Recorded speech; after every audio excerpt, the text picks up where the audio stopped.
Hello friends, ఈరోజు మా ఇంట్లో రాగి ముద్ద చేస్తున్నాను. రాగి ముద్ద అంటే తెలుసు కదా, మా సైడ్ సంగటి అంటారు. కొంతమంది అందులో నూకలు వేసుకొని సంగట్లా చేసుకుంటారు. కానీ ఇక్కడ ఏంటంటే కర్ణాటకలో ఉత్త రాగి పిండితోనే రాగి ముద్ద చేసుకుంటారు అనమాట.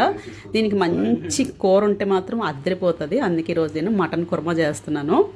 మటన్ కుర్మా రాగి ముద్దకి మంచి కాంబినేషన్ అనమాట. ఇప్పుడైతే నేను కుక్కర్ పెట్టేస్తానండి. కుక్కర్లో వండేస్తాను మటన్ ఈరోజు నేను. అందుకని కుక్కర్ వేసేసి ఆయిల్ కూడా వేసేసాను. ఆయిల్ వేడెక్కిపోయింది. ఇవి 4 పెద్ద సైజు ఉల్లిపాయలు అనమాట. ఇలా సన్నగా తరిగేసాను. అలాగే పచ్చిమిరపకాయలు చీల్చేసి ఇలా వేసేసాను అనమాట. ఇది బాగా మనకు వేగిపోవాలి. ఎర్రగాన మనకి బంగారం రంగు వచ్చేయాలన్నమాట. అలా వేగిపోవాలి. ఎందుకంటే కుర్మా కూర కాబట్టి మనకి బాగా వేగిపోతే మనకి గ్రేవీ కూడా బాగా వస్తుంది అనమాట. అందుకని కొద్దిగా సాల్ట్ వేసి దీన్ని మంచిగా ఎర్రగా వేయించేసుకుందాము.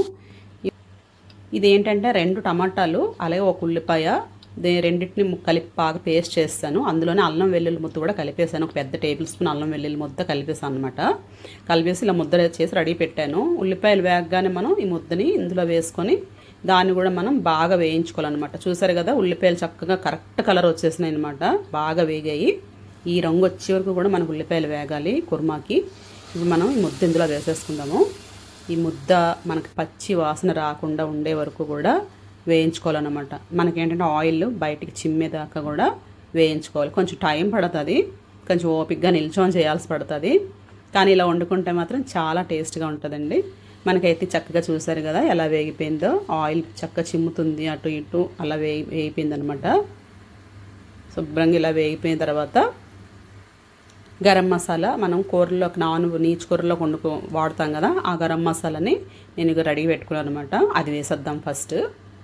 తర్వాత జీలకర్ర గుండ మంచి వాసన వస్తుంది, అలాగే కమ్మగా ఉంటుంది అనమాట కూర. జీలకర్ర గుండ కూడా వేసేసుకున్నాను. పసుపు కూడా కొంచెం వేసుకున్నాను. ఇవి కూడా మనకి కొద్దిగా వేగాలన్నమాట. ఎందుకంటే మనకి గ్రేవీలో అంటే కలిసిపోవాలి. అలాగే మనకి పచ్చి వాసన రాకూడదు. మసాలాల వాసన రాకుండా ఉండాలంటే కొంచెం మనము దాన్ని కూడా కొంచెం ఈ ముద్దలో వేసేసి అటు ఇటు వేయించుకోవాలన్నమాట. ఒక్క 2 నిమిషాలు. నాకు చిమ్నీ లైట్ అప్పుడప్పుడు మినుకు మన ఆగిపోతుంది అనమాట. దానికి లూజ్ కనెక్షన్ ఉంది స్విచ్. అందుకే మీకు మధ్యలో మంచి రాజమౌళి ఎఫెక్ట్స్ వస్తున్నాయి. సరే, మనకైతే ఇది కూడా చక్కగా వేగిపోయింది. ఇప్పుడు 1/2 కేజీ మటన్ అండి ఇది. మటన్ శుభ్రంగా నేను కడిగేసి ఉప్పు కారం బాగా పట్టించేసి ఉంచాను అన్నమాట పక్కన. ఇది మీలోపు మ్యారినేషన్ అయిపోద్ది కదా, మనకి బాగా ఇంకుతుంది దీనికి ఉప్పు కారం అని. ఇప్పుడు అని చెప్పేసి ఇప్పుడు చక్కగా వేయిపోయిన తర్వాత ఇందులో మనం మటన్ కూడా యాడ్ చేసేసుకున్నాము. నేనైతే చాప్స్ మూలుగు దుమ్ములు ఉండే మటన్ తీసుకున్నాను అనమాట. ఎందుకంటే కుర్మాకి మనకి ఇలాంటి దుమ్ములు ఉండే మటన్ అయితే మంచి టేస్ట్ వస్తుంది. మొత్తం మెత్తనాసం అయితే మనకి అంత రుచిగా అనిపించదు. అందుకే చాప్స్ కూడా వేయించాను. చక్క దీన్ని మనం కొంచెం వాటర్ పోసుకొని ఆ మటన్లో కొద్దిగా ఎలాగ నీరు ఉంటుంది కదా మనకి, ఆ నీరు కూడా బయటకు వచ్చేలాగా దీన్ని కొంచెంసేపు మగ్గించేద్దాము కూరని. కూర ఎప్పుడు కూడా మగ్గకుండా మనం వాటర్ వేసేస్తే బాగోదు. అందుకే దీన్ని ఒక 5 నిమిషాల పాటు ఏం చేయాలంటే మీడియం ఫ్లేమ్లో పెట్టుకొని బాగా ఈ మసాలాలు అది అంతా బాగా కలిపేసి కాసేపు మగ్గనిస్తే అందులో ఉన్న వాటర్ అగా చూసారు కదా ఇలా తేలిపోద్ది అనమాట బయటికి. ఇప్పుడు చక్కగా మనం ఇందులో కావలసినంత వాటర్ పోసేసుకుందాం. ఉడకాలి కదా మనకి మటను. దానికి మనం చక్కగా పోసేసుకుంటే మటన్కి అంతా ఇంకిపోయింది. మంచి రుచిగా ఉంటాయి ముక్కలు తినేటప్పుడు మనకి. ఇప్పుడు మన గ్రేవీకి కావాల్సినంత వాటర్ వేసుకుంటే సరిపోతుంది. ఎక్కువ వేసేసుకోవద్దు, బయటకు పొంగిపోతాయి విజిల్స్ వచ్చేటప్పుడు. అందుకని చెప్పేసి కావాల్సినంత వేసుకున్నాను. చూసారు కదా, కన్సిస్టెన్సీ ఇలా ఉంటే చాలు. ఇప్పుడు దీన్ని బాగా కలిపేసుకొని నేను ఉప్పు ముందే వేసేసాను మటన్లో. కావాలంటే మనం లాస్ట్లో చూసి మళ్ళీ వేసుకోవచ్చు. ఇప్పుడు చక్కగా ఇందులో నేను కొబ్బరికాయ ముక్కలు వేసుకుంటున్నామండి మేము. ఎందుకంటే మాకు చాలా ఇష్టం ఇగురులో కొబ్బరికాయ ముక్కలు వేసుకోవాలంటే. మటన్ గ్రేవీలో కానీ చికెన్ గ్రేవీలో కానీ కొబ్బరి ఇలాగా పొడుగ్గా తరిగేసుకొని వేసుకుంటామట. చాలా బాగుంటుంది రుచి. ఆ కొబ్బరి తాలూకా ఆ పాలు తాలూకా టేస్ట్ దిగి చాలా, అంటే గ్రేవీ ఎంత చక్కగా ఉంటుందంటే మనకి తింటుంటే నోటికి భలే మధురంగా ఉంటుంది. ఇప్పుడు చక్కగా కుక్కర్ మూత పెట్టేద్దాము. అన్నీ వేగిపోయి అన్నీ వేసేసాం. ఇంకేమి వేసే పని లేదు, ఉడికిపోతే సరిపోద్ది అనమాట. మటన్ కాబట్టి నేను ఒక 6-7 విజిల్స్ పెట్టేస్తాను. ఎందుకంటే కొంచెం మనకి ఉడకాలి కదా. చికెన్ అయితే మనకి అంత అక్కర్లేదు, ఒక 2-3 విజిల్స్కి ఉడికిపోద్ది. కానీ మనకి మటన్ మంచిగా ఉడకపోతే మనం తినలేము, రబ్బర్లో ఉంటుంది. అందువల్ల ఎక్కువ విజిల్స్ పెట్టుకోవడం బెటరు.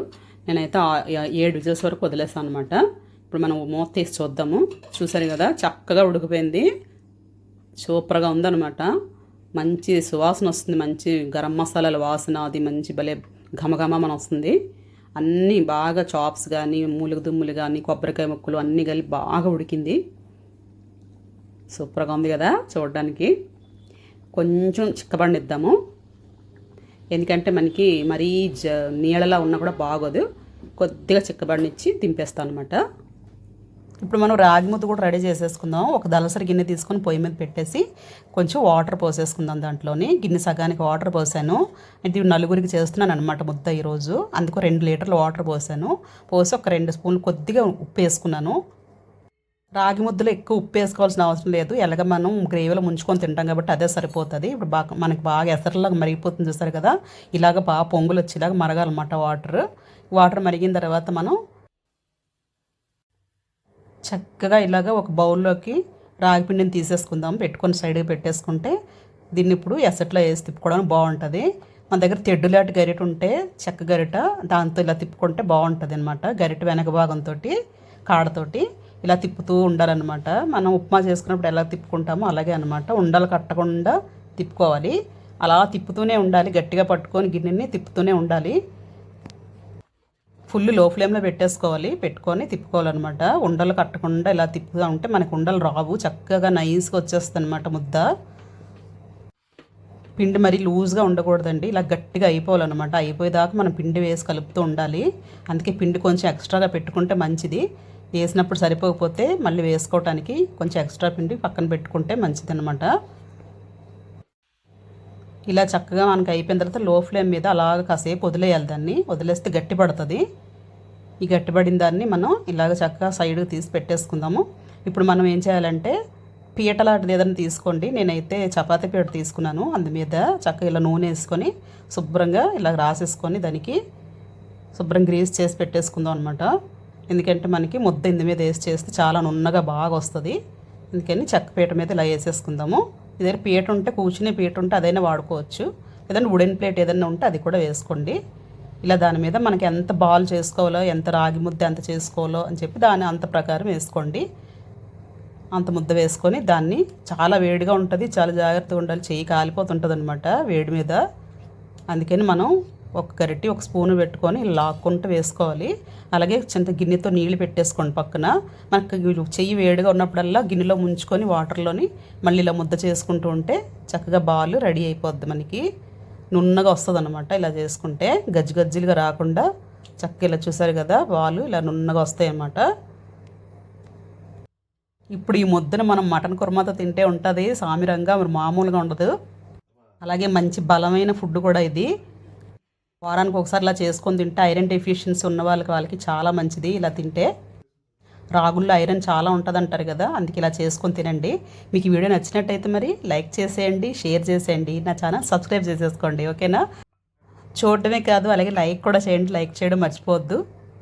అలాగే రెసిపీస్ నచ్చుంటే కనుక కామెంట్ చేయండి. మీ ఆంధ్ర బిడ్డ, బెంగళూరు అడ్డా.